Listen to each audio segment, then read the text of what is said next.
Hello folks, I'm Abfielder and welcome to this tutorial for my Villager Trading Hall pre-selector. And I'm currently in the Villager Trading Hall on my multiplayer server, and it's a design by Gamercore, and I'll link down into the description, and it is fantastic for librarians. It's really easy to build. It's got the zombie thing so we can get their prices down. And like I said, for librarians it's great because their first trade you can just rotate that until you find something you want. The problem I find with this farm is if you've got a different one here, like a toolsmith, their early trades are rubbish. You don't really want them. You want to unlock those other trades and see what they've got. And the problem with this trading hall is if you've done what I've done, where you've got villagers facing each other, if you want to kill them to get rid of them because their trade's not very good, those guys over there will get unhappy with you and the price will go up, and you're going to have to do something about that. So you could turn them into a zombie and kill them. That's one way. The other problem you've got is actually getting the villagers in is a little bit of a pain. You kind of need to block up the area, run a rail track in, and then put them in. So it has some drawbacks despite the fact that it's so easy to build. And this is why I've gone for this villager pre-selector, and I'm going to do the tutorial now. Cool, and this is what it's going to look like when we are finished. So the blue concrete on the left there was just to represent the breeder, the villager breeder that you've got. So you'd run a rail into there, and it's really simple. The rail cart breaks against the cactus, they drop down against that zombie, and I'll just show you here. Okay, they occasionally just stand here for say 30 seconds. Sometimes they do run straight down, but they will always drop down. Okay, the slabs that are there will prevent him from coming back out. There we go, he's dropped down into this zombie. So he'll now convert. The one thing I would say is try and get a zombie that will pick up a sword. So try and find one that's already got armor on or whatever. You can press the button, send him through, and do the potion of weakness and the golden apple. The one thing I would say is if you're trying to keep prices down, I would leave him in place where the zombie is, convert him back, then do it a second time. And then you'll get decent prices. And then obviously you can unlock his trades while he's there. If you don't like his trades, you can just kill him there, if you so wish. Whatever, once you're done, hit the second button. He'll head down to that dispenser there, and there's a rail cart there. He'll go straight into the rail cart, and you can do what you want with him then. He'll either go off to your trading hall, or you may have some sort of automatic killing system if you want.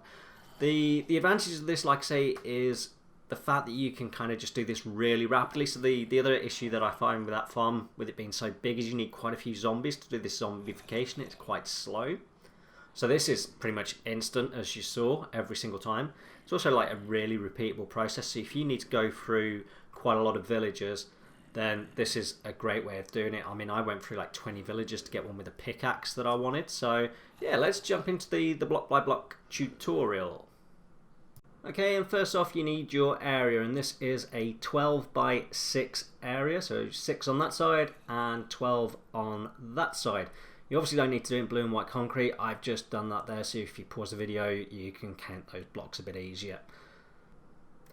Okay, and then pick a side, doesn't matter which one, and place down a block. Then we want to come up one like so, out one like that, and then we want to place a chest down here.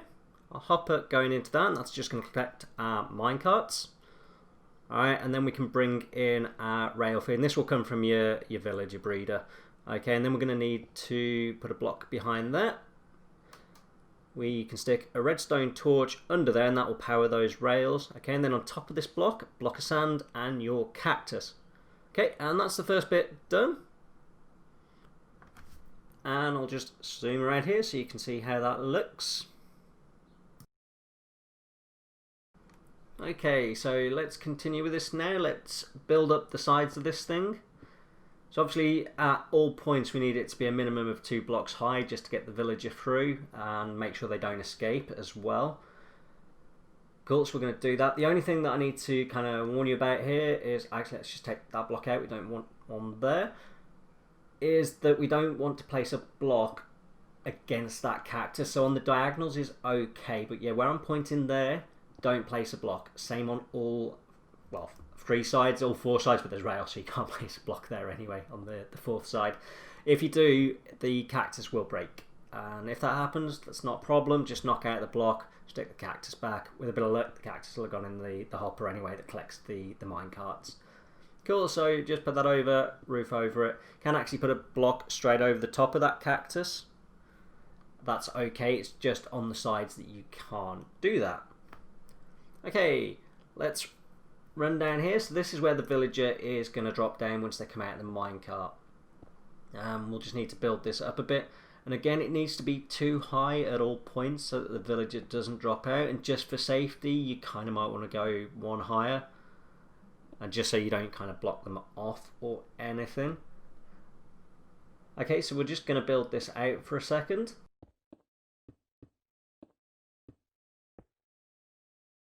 Like that, we can just place that block in there, knock that one out, so the zombie's going to go there. So we can knock out that block, and that one, and that one, so we're going to need to stick a slab in here. It doesn't matter what slab, I'm just doing brick slab just so it's really clear to see where I've put that. And we want to make sure the villager can't get in and the zombie can't get out, so stick a slab up top there, and that's, yeah, as you can see I'm demonstrating, the zombie can't get in, can't get out, and the villager can't get in. Okay, we want to stick a sign in there as well, so we don't want the water to go in there, we want to keep the zombie near the front. Now, obviously I'm in creative mode, I can just use a spawn egg to get the zombie in there, but obviously, yeah, you're going to be looking at that thinking, oh, I can't do that in survival. And yeah, I built this in survival, so I know your pain there. So around the back where that white block is, what I would do, and what I did do, is knock that block out and put a slab there. And then put a kind of water channel in and force the zombie in there with water. So knock that block out, put a slab in, once he's in, just block it all up. Alright, and yeah, if I just show you in a second on the back of the one we built already, because I kind of just built that up, just to very briefly slow you. You'll obviously need to do it at night as well, but yeah, here you go. So put the water channel in, and then where those blocks are off the back, put a slab in, force him into position, block it all up. It's quite simple to do, like I say, I did it. So we need to put another water source in here. You might just want to extend the blocks before you do this, just if you've got any redstone or anything lying around close by. And then just build your blocks up to the end of the water channel, like so. Like that. There we go. Perfect. Okay, so we have a kind of one block gap where there's nothing. We would then build it up like so. And this is where we're going to unlock the villagers' trades, okay? So we're going to put another slab here. This isn't strictly necessary if you're doing the same type of villagers, but if you want to swap out the smithing table for like, I don't know, like the grindstone or whatever, then absolutely you would want to do this so the water doesn't come out. And we're just going to put 2 slabs there so that the villager can't get back out. I mentioned that earlier, but yep, now done. Alright, back in. Like I say, that slab just stops the water coming out. So when you break this block, if you swap the villager workstation, it means the water doesn't come out. Okay, then you would put your trading station here. So in this case, I am doing a smithing table. And lastly, just for a little bit of safety so villagers don't get out or whatever, just stick a trapdoor on here.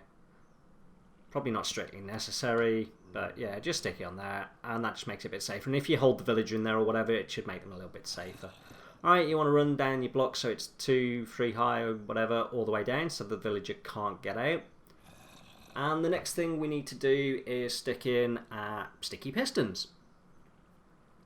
So we need sticky piston, we need a button, and we need a redstone torch.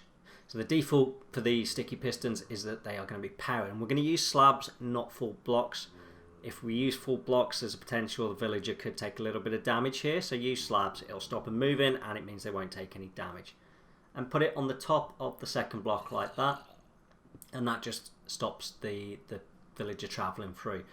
Place some temporary blocks in here, alright, like so, and put the sticky piston, if I can do it without flying. So yeah, there's going to be a gap like that if your redstone torch isn't already in. Put a redstone torch next to it, and that is now powered. You don't need the block on top anymore, you can remove that if you want. And then stick your button. And as you see there, when you press the button, the piston comes up, the villager will travel through. Alright, some more temporary blocks because we need a second one. Exactly the same sticky piston facing down, redstone torch, and a button.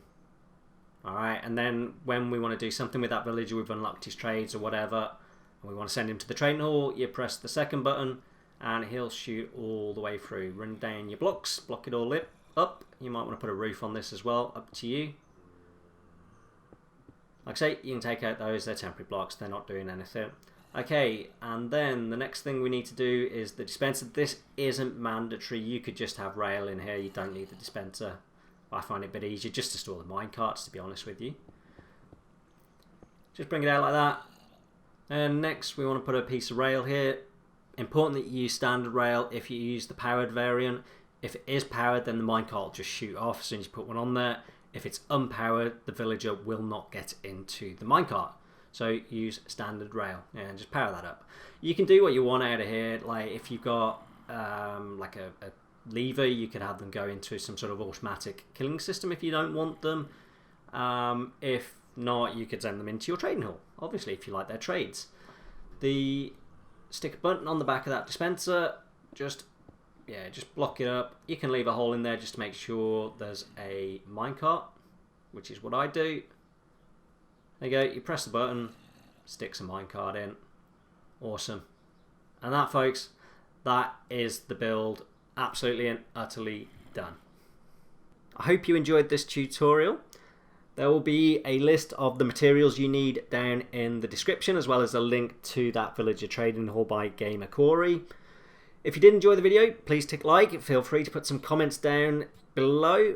And also, if you really like the content, you want to see more of my stuff, hit that subscribe button. I really appreciate that. And I also stream on Twitch. If you head to twitch.tv/appfielder, link will be in the description, of course.